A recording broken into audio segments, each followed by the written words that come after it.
Ohio State's offense a little bit more methodical than Buckeye fans are used to in 2023. We'll see if the explosiveness comes back and maybe in different ways, like the quarterback run. We will dissect it here with Pat Murphy.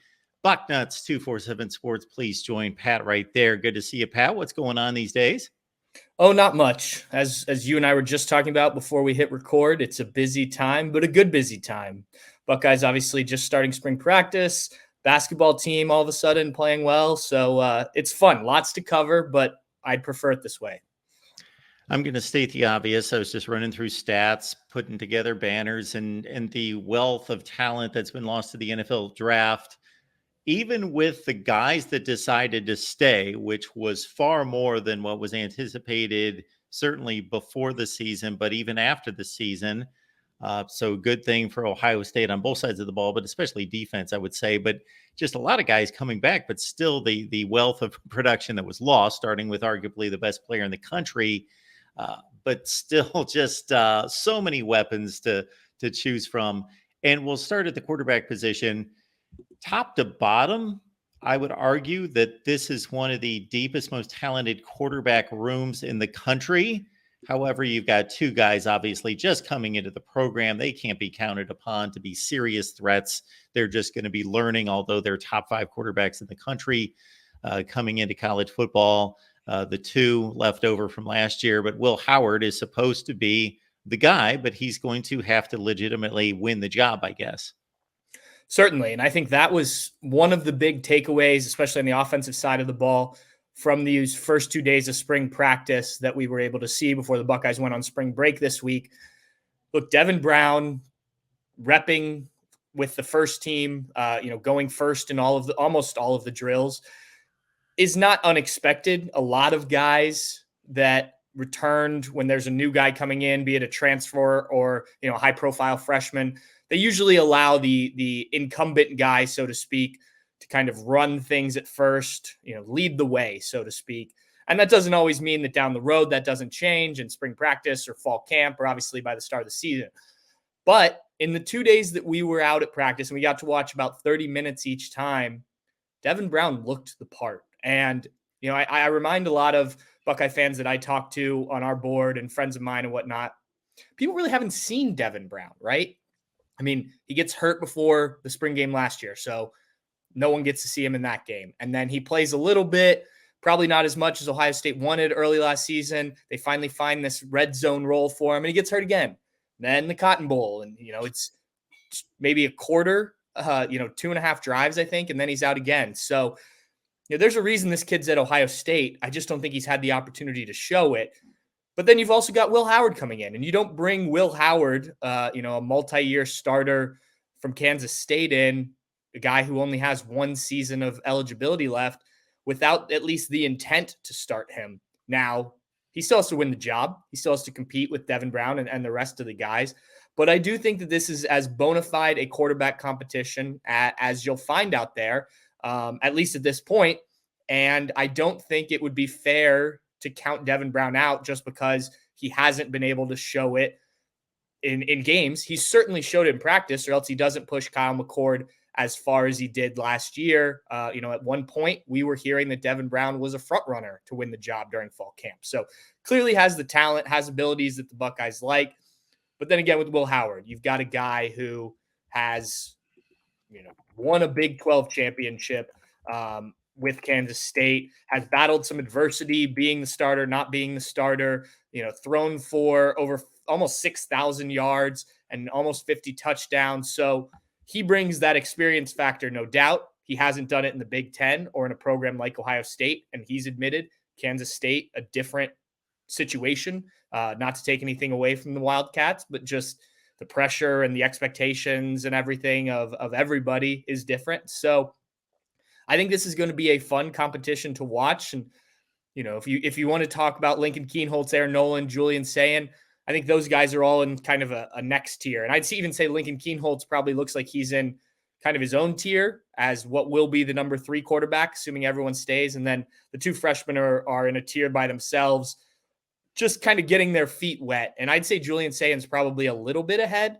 because he did enroll at Alabama very early and took part in some of those college football playoff practices. He wasn't doing much in terms of, learning the offense or anything there, but he was involved with the program a little bit earlier than Aaron Nolan was at Ohio State. So a little bit of a benefit for him. But that's kind of how I see the quarterback situation right now. And I think it's going to be fun, like I said, to see how it plays out at the top. In a sense, Pat, we can categorize Lincoln Keenholz in such a way that you did Devin Brown, that even though people weren't happy with what they saw when he came in relief in the Cotton Bowl, my goodness, he didn't have much of a chance. Yeah. There were a handful of times he had a clean pocket, and I thought he delivered the ball downfield for 15, 20-yard gains on a few occasions, but otherwise the dude was running for his life. And again, just thrown into a situation that of course he should have been prepared for, because he was the number 2 quarterback going into the game, but still just a difficult one game evaluation for a guy that's inexperienced.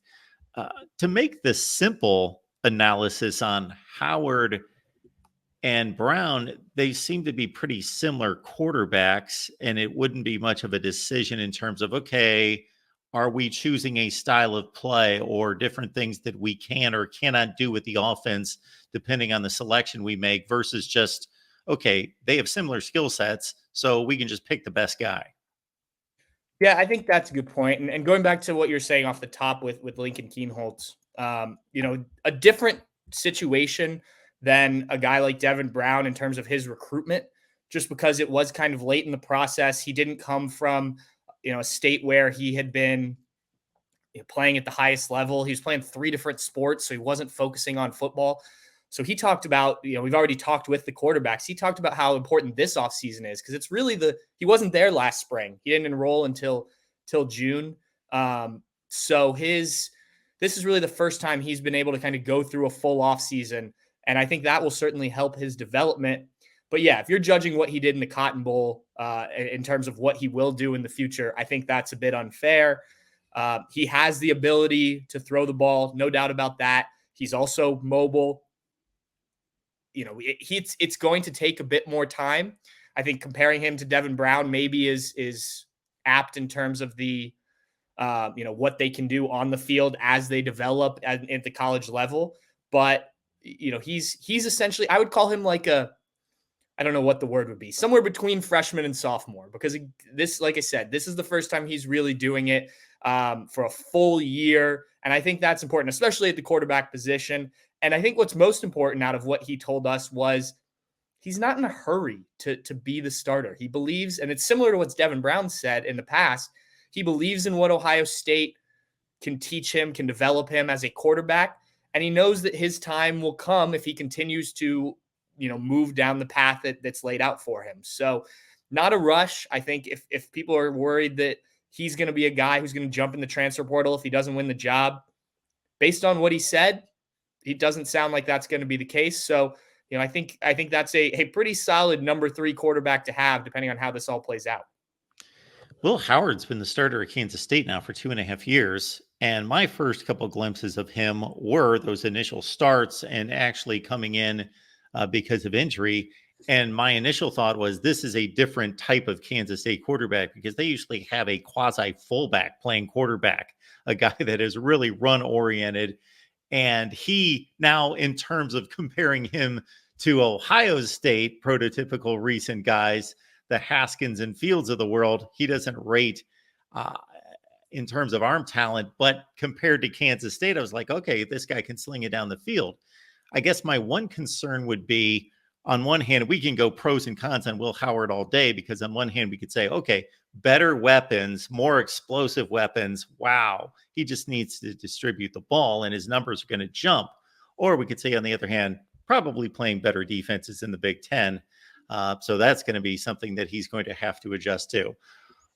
On the others, yeah, go ahead, Pat. Well, I just think, I don't know if his numbers need to take a significant jump. Looking at last year, he completed 61.3% of his passes, threw for 2,643 yards, 24 touchdowns.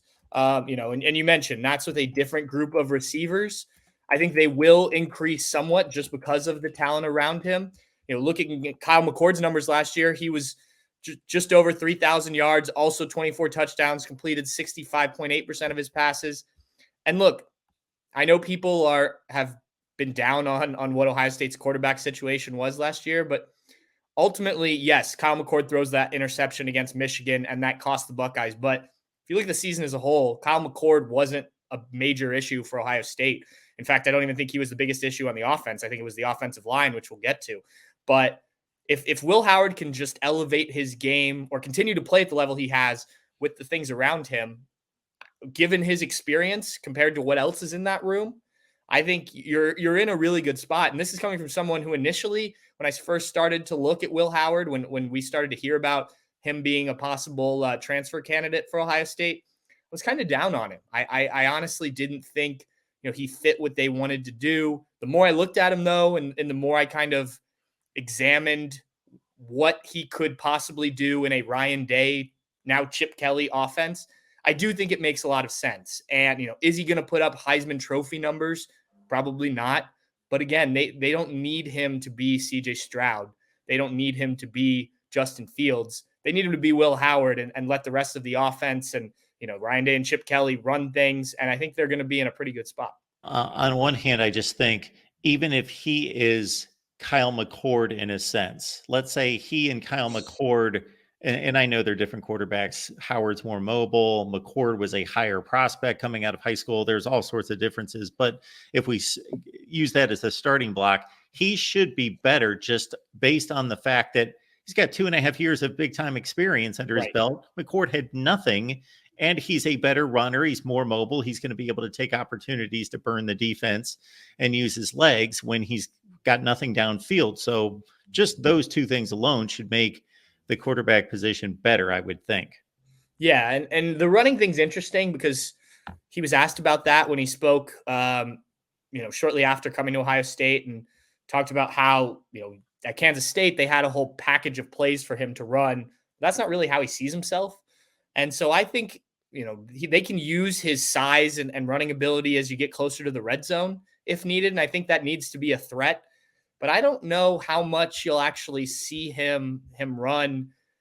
He's not a scrambler. It's more design runs. And Ohio State hasn't done a ton of that. Even when Justin Fields was there were some. I mean, in his career, he's got 921 rushing yards, which is good. But, it's not anything off the charts for a mobile quarterback, right? So I think there's ability to use it, and it's certainly a threat in Ohio State's offense, but I don't think it's, especially, we'll talk about the running backs. I don't think you're going to need it a ton like they may have in the past with a Braxton Miller or a JT Barrett or guys like that.